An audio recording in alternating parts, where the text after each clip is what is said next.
मी ज्या पावलांनी या मालिकेच्या येणाऱ्या भागामध्ये आपल्याला असं पाहायला मिळतंय, की काउन्सिलरने सांगितल्याप्रमाणे अद्वैत हा खूप छान अशी फुलं घेऊन कलासाठी सरप्राईज देण्यासाठी आलेला असतो. परंतु रूममध्ये आल्यानंतर कला कुठेच दिसत नाही. रोहिणीने तिला ऑलरेडीच खोलीमध्ये बंद करून तिला क्लास्ट्रोफोबिया असतो. त्यामुळे बंद खोलीत तिचा श्वास गुदमरलेला असतो.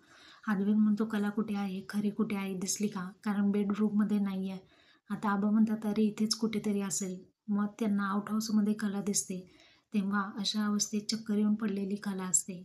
तिला पाहून अद्वैत पूर्णपणे हललेला असतो. "खरे अगं उठ ना खरे."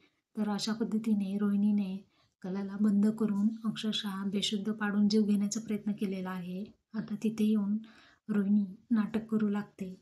आता पाहूयात येणाऱ्या भागातच आपल्याला समजणार आहे कला शुद्धीवरती कशी येणार आहे आणि अद्वैत तिचे प्राण वाचवू शकेल का? तर त्यासाठी आपल्या चॅनलसोबत कनेक्टेड राहा. तुम्हाला नक्की